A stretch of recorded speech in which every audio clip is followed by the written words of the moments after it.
Hello प्यारे दोस्तों, स्वागत है आपका इंटरव्यू क्लासेस में। बात करेंगे आपके वार्षिक परीक्षा 2023 क्लास छठी के लिए सब्जेक्ट इंग्लिश का पेपर। इसी टाइप का आपको एग्ज़ाम में पेपर मिलेगा। बेहतरीन तैयारी के लिए आपको सारे पेपर यहाँ पे मिल जाएंगे।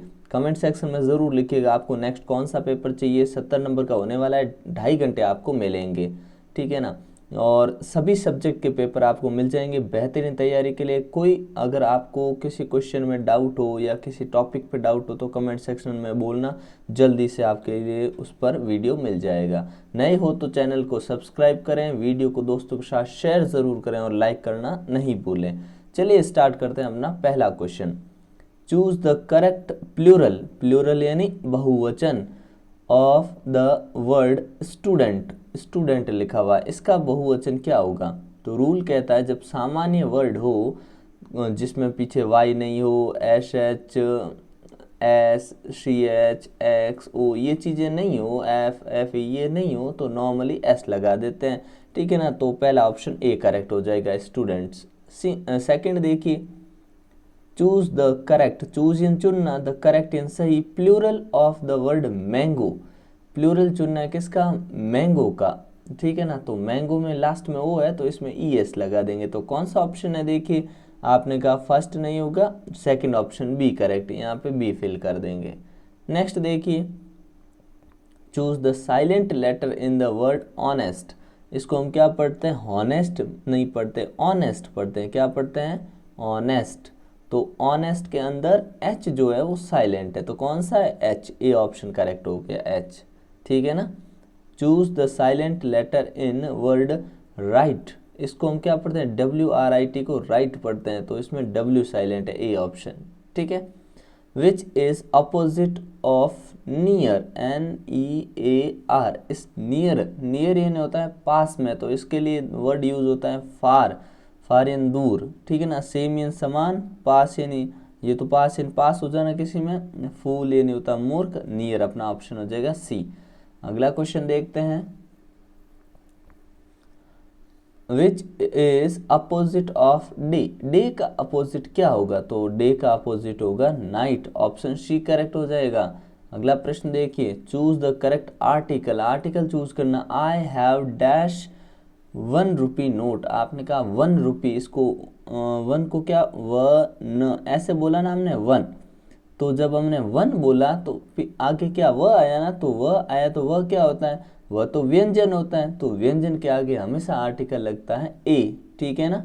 ओ भले ही हो इस वर्ड के आगे, ओ से जैसे पढ़ते हैं ना, ए ई आई ओ यू, ठीक है ना। वर्ड भले ही कोई भी हो, साउंड कैसा आ रहा है उसका? तो साउंड आ रहा है व, तो व आ रहा है, इसके कारण अ आर्टिकल आएगा। Choose the correct article, he is dash engine driver. तो इंजन ड्राइवर है, इंजन ऐसे इंजन आया ना, इंजन, तो उस हिसाब से हमें लगाना है इसमें एन, एन इंजन ड्राइवर। क्यों? क्योंकि ये साउंड कौन सा है? साउंड है वोवल यानी स्वर की ध्वनि पहले आ रही है, इसलिए एन भरेंगे, option B. Which of the underline letter is different in sound from other. जो साउंड में अलग है वो देखना। अंडरलाइन वाला वर्ड है ना, कूल, तो यहाँ पे सी का बन गया क और डबल ओ का बन गया ऊ, बड़ा ऊ है ना, क्या बन गया? ऊ। अगला देखिए, लुक, ध्यान रखिएगा इसमें लू, ल का, एल का ल और छोटे ही ऊ की साउंड आ रहे हैं, ठीक है ना। तो कूल में तो हम लिखते हैं ऐसे कूल, ठीक है ना। लुक में लिखते हैं ऐसे लुक, ठीक है। अब देखते हैं अगले में कौन सा साउंड आ रहा है। सून, ये सून बड़ा, ठीक है ना। और ये मून, बड़ा ऊ, ठीक है। तो कौन सा अलग हो गया? लुक, ऑप्शन बी करेक्ट हो गया।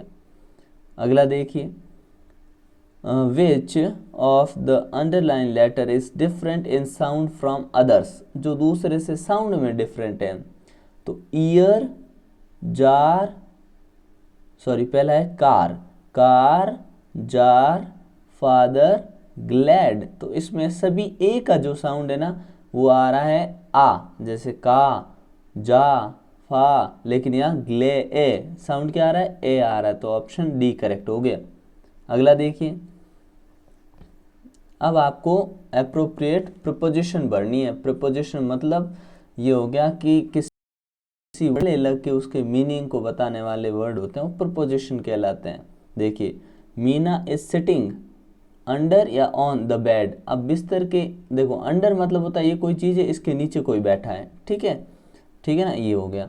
और ऑन का मतलब होता है ये कोई चीज़ है, इसके ऊपर कोई चिपक के बैठा है, ठीक है ना, ये होता है ऑन और अंडर में अंतर। अब देखिए, मीना इज सिटिंग अंडर या ऑन द बेड, तो हम कहेंगे ऑन द बेड, ठीक है ना, ऑन करेक्ट होगा। अगला, Monday comes dash Sunday. Monday जो होता है ना संडे के पहले आता है कि बाद में, तो हम कहेंगे पहले कौन आता है, हम कहेंगे आफ्टर, ठीक है, बाद में। सी इज डैश द क्लास, वो जो है क्लास के अंदर हैं, क्योंकि पहले जाने की बात नहीं हो रही, इन, ध्यान रखिएगा, पहले से ही कोई अंदर है तो वो होता है इन, लेकिन कोई बाहर से अंदर हो तो उसे कहते हैं इनटू, ठीक है ना, तो इसमें आएगा इन, ठीक है, इनकरेक्ट कर देंगे। द कैट जंप्ड, अब कैट है जंप किया द रिवर, ये मान लीजिए नदी है और यहाँ कैट ने जंप किया तो मूविंग पोजीशन हो गई चलते हुए, तो इन नहीं इनटू यूज करेंगे, ठीक है ना, तो इसमें आएगा इनटू। अब इसमें वर्ड आपको लिखना है होम वर्क, तो होम HOM, इधर लिखेंगे होम और इधर लिखेंगे वर्क, ठीक है ना, होम वर्क। बटर फ्लाई, तो ये जो बटर लिखा हुआ है वो इस साइड लिखेंगे FLY, फ्लाई इधर लिख देंगे, ठीक है ना। अगला देखिए, एवरी डे, तो एवरी लिखेंगे यहाँ पर और डे लिखेंगे यहाँ पर, ठीक है ना, डे, दोनों को मीनिंगफुल वर्ड ध्यान रखना, ऐसा नहीं कि एवर, एवर इधर कर दिया, ठीक है ना, एवर इधर कर दिया और वाई और डे इधर लिख दिया तो वो रॉन्ग हो जाएगा। एवर का तो मीनिंग होता है, लेकिन वाई डे, YDAY, इसका कोई मीनिंग नहीं होता, तो मीनिंगफुल वर्ड अलग करने, ये क्लास और रूम अलग हो जाएगा, ठीक है ना। फिर देखिए आपको क्या करना, rearrange the in following letters to make a correct spelt word, मतलब सही स्पेलिंग लिखनी है, तो किसकी है, देखिए ये है एनिमल, ANIMAL, एनिमल, ठीक है ना। अगला देखिए, अगला वर्ड मिला है स्कूल, ठीक है ना, SCHOOL, स्कूल। फिर है कैप्टन, तो कैप्टन सही है, ठीक है ना, ये जैसी है वैसी सही है। फिर है ये संडे, टेडी लिखी हुई है SUN, फिर DAY, संडे, ठीक है ना, संडे। फिर है फादर, FATHER, फादर, ठीक है। नेक्स्ट देखिए, आपको सेम साउंड वाला वर्ड मिलाना है, तो सन, सन का क्या होगा, ये वाला सन, ये सन यानी सूर्य होता है, ये सन यानी बेटा, ठीक है। अगला देखिए, टेल, ये टेल का मीनिंग होता है कोई कथा या कहानी, और ये टेल होता है पूंछ, ठीक है। फिर सी यानी होता है देखना, और ये सी यानी होता है समंदर। ये वन यानी होता है एक, और ये वन यानी होता है जीतना, इसको भी वन पढ़ते, ध्यान रखना, क्या वन, वन नहीं पढ़ते, ऐसे वन नहीं करेंगे, ठीक है ना, ये वन होता है वन, ठीक है ना, वन, ओके। अगला देखिए, नेक्स्ट है डियर, तो डियर का डियर, ये डियर यानी होता है हिरण, ये डियर यानी होता है प्यारा, प्रिय, ठीक है। नेक्स्ट है अपना वर्ड है फिल इन द ब्लैंक्स, इसमें आपको क्या करना है, खाली जगह भरनी है, मिसिंग लेटर्स, जैसे देखिए TBLE, तो ये हो गया, इसमें ए आ जाएगा टेबल। ये COMPTER, तो यू आ जाएगा कंप्यूटर। फिर है WH और TE, तो ये वाइट, वाइट की स्पेलिंग आई आ जाएगा। पैरट, इसमें ए आ जाएगा पैरट, ठीक है ना। अगला क्वेश्चन देखते हैं, आपको फिल करना है शैल और विल, ध्यान रखिए विल आता है थर्ड पर्सन के साथ, शैल आता है खाली आई और वी के साथ, ठीक है, ये इतना ही ध्यान रखना, आई और वी के साथ हमेशा शैल लगाइए, बाकी सबके साथ विल लगाइए। आई, आई देखा आपने, कहा शैल आएगा, तो पहले में क्या भर दिया, शैल। सेकंड है ही के साथ विल लगा दो, ठीक है, सीता, तो विल आएगा इसमें भी, और आई के साथ फिर से शैल लगा दो, ठीक है ना, इतना ध्यान रखना है।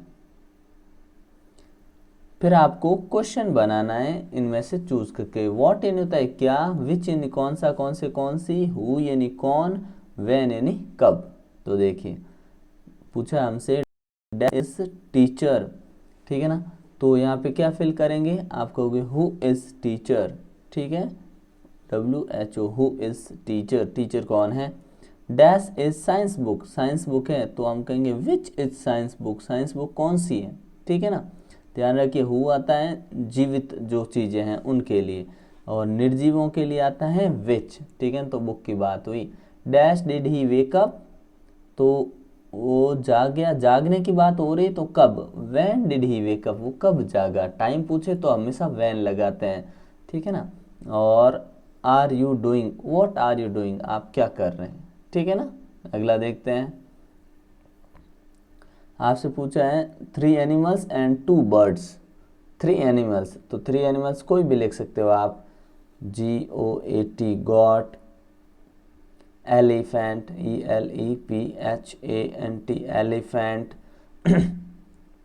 और आप लिख सकते हैं काउ, ठीक है। ये 3 हो गए एनिमल।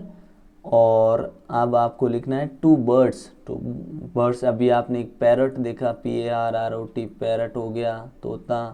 पिकॉक लिख सकते हैं, पिकॉक हो गया, ठीक है। और बहुत सारे हैं, स्पैरो लिख सकते हैं आप, ठीक है, क्रो लिख सकते हैं, ठीक है ना। अगला देखिए सोनम, अगला क्वेश्चन है कि join the sentences using and, but और बिकॉज, इन तीनों का यूज करते हुए सेंटेंस बनाना है। तो समझिएगा किस प्रकार बनाते हैं। एंड, बट और बिकॉज का यूज कब करते हैं, जब दोनों चीजों के बीच में और दिखाना हो, ये और ये ऐसे। बट होता है लेकिन, मतलब एक काम कर रहे हैं जस्ट उसका उल्टा होना, तब लगाते हैं बट। और बिकॉज ये नहीं होता है क्योंकि, ठीक है। देखिए Sonam won the race, she run ran very fast, race जीत गई, वो तेज दौड़ी, ठीक है। इसका मतलब वो रेस जीती क्योंकि वो तेज दौड़ी, तो बिकॉज यूज करना है, तो हम करेंगे सोनम, ठीक है, वन द रेस, ठीक है। यहां लिखेंगे बिकॉज, क्योंकि सी, अब ध्यान रखना सी में एस छोटा कर देंगे, ठीक है, सी रेन वेरी फास्ट, ठीक है ना।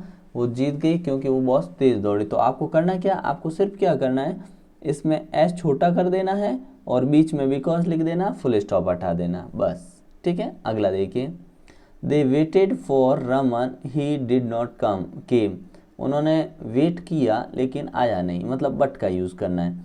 तो दे वेटेड फॉर रमन बट, यहाँ लिखेंगे बट और ये एच छोटा कर देंगे, बट ही डिड नॉट कम, बस।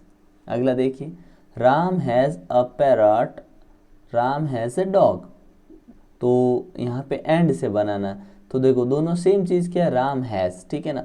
तो राम क्या लिखेंगे, Ram has a parrot and a dog, ठीक है ना, इस टाइप से बना देंगे। अगला देखिए अब आपको ये पैसेज पढ़ के आंसर देना, आपके बुक में से आया है, ठीक है ना। द पंचायत वॉज हेल्ड, ये कौन सा चैप्टर है, ये आपके इंग्लिश का चैप्टर है जिसमें अलगू चौधरी और अपने जुम्मन शेख की मित्रता की बात कही हुई, वो वाला है, ठीक है ना। देखिए where was the panchayat held, held यानी आयोजन करना, पंचायत का आयोजन कहाँ हुआ था, तो the panchayat was held under a old banyan tree, ठीक है ना। ये आपके फर्स्ट का आंसर हो जाएगा। यहाँ तक आपको ये फिल कर देना है। अगला देखिए, अगला पूछा है whose name did Sahu proposed, Sahu ने किसका नाम प्रपोज किया। तो देखिए साहू ने किसका नाम प्रपोज किया था, तो हम कहेंगे अलगूज हार्ट सेंक, बट यहाँ से मिल जाए, हाँ ठीक है ना। क्या Sahu was chance to propose the name of Jumman, किसका, he propose the name of Jumman, ठीक है ना। यहाँ लिख देंगे प्रपोज्ड है ना, इसके आगे ही लगा देना, he proposed the name of Jumman, ठीक है ना। अगला है what did Jumman realized, Jumman ने क्या महसूस किया, तो हम कहेंगे Jumman realized his responsibility as judge and the dignity of his office, ठीक है ना। he realized, यहाँ तक ये आंसर लिख देना है। अगला क्वेश्चन देखिए इसमें से आपको वो वर्ड ढूंढना है जिसका हिंदी में ये लिखा हुआ है मनोनीत करना। तो मनोनीत करने के लिए कौन सा वर्ड आया है इसके अंदर पैसेज में, तो हम कहेंगे उसमें आया है नॉमिनेट। क्या? NOMINATE, नॉमिनेट यानी मनोनीत करना। अगला प्रश्न देखिए, आवाज़। आवाज़ के लिए क्या कौन सा वर्ड आया है? ठीक है ना, तो यहाँ आवाज़ के लिए आया है वॉइस। ठीक है ना, वॉइस। पैसेज में जो आया ना वही शब्द आपको लिखना होता है। अगला देखिए, पैराग्राफ लिखना आपको शॉर्ट स्कूल पे। तो देखिए, I dash in government upper primary school. ठीक है ना, तो यहाँ पे कौन सा वर्ड बैठेगा? आपने कहा I study, STUDY, I study in government upper primary school. The school dash is very big. School क्या है? स्कूल की बिल्डिंग, यहाँ के लिखेंगे BUILDING, स्कूल बिल्डिंग। ठीक है ना, there are 10 in my school. मेरे स्कूल में क्या है? 10 है। क्या चीज़ें 10 है? देखो यहाँ 10 रूम्स भी फिल कर सकते हैं या फिर 10 टीचर्स भी फिल कर सकते हैं। आगे वाले क्वेश्चन में देखते हैं क्या लिखा हुआ, ठीक है, फिर बताते हैं। There are dash in total, यहाँ पे टोटल इतने हैं क्या? Students, 150 students. देयर आर 9, यहाँ पे 9 and in my school. 9 rooms, 9 rooms है और अ लाइब्रेरी। ठीक है, और एक लाइब्रेरी भी है। ठीक है ना, तो यहाँ लिख देंगे लाइब्रेरी, यहाँ पे आ जाएगा library. There is a huge playground, यहाँ पे लिख देंगे playground. Where we play in interval hour dash very kind and noble और हेड मास्टर। ठीक है, यहाँ पे आ जाएगा headmaster. And I my school, I like my school. ठीक है ना, तो यहाँ पे आपको फिल करना था कि 10 जो है वो टीचर्स फिल कर देंगे यहाँ पे। ठीक है ना, there are 10 teachers in my school. ठीक है, अगला देखिए, अगला क्वेश्चन है आपको एप्लीकेशन लिखनी है। ठीक है ना, लीव फॉर 3 days, क्योंकि आप बीमार हैं। और इमेजिन करना, you are Suresh, you are ill so you can not go to school. Write an application to your headmaster to grant you leave for 3 days। ठीक है ना, तो एप्लीकेशन आप नॉर्मली जैसा शुरू करते हैं वैसे कर सकते हैं। टू द हेडमास्टर, अपने स्कूल का नाम, और जो जगह होती है उसका नाम यहाँ लिख सकते हैं आप। ठीक है ना, फिर है सब्जेक्ट लीव फॉर 2 days, 2 दिन की छुट्टी के लिए। फिर देखिए, sir most respectfully I beg to say that, यहाँ पे विद ड्यू रेस्पेक्ट भी लिख सकते हैं। That I am ill so I can not come to school, kindly grant me leave for 2 days। Thanking you आपका आभारी। योर्स ओबीडियंटली सुरेश, नीचे नाम जो आपको पेपर में दिया वही नाम लिखना है। ठीक है ना, तो इस प्रकार का आपका पेपर है। वीडियो को दोस्तों के साथ शेयर ज़रूर करें। बाकी सब्जेक्ट के अगर आपको मॉडल पेपर चाहिए तो कमेंट सेक्शन में लिखिएगा। जल्द ही आपको सारे मॉडल पेपर यहाँ पे मिल जाएंगे जिससे आपकी एक बेहतरीन तैयारी हो सके। ठीक है, मिलते हैं नेक्स्ट पार्ट में, तब तक के लिए जय हिंद, जय भारत।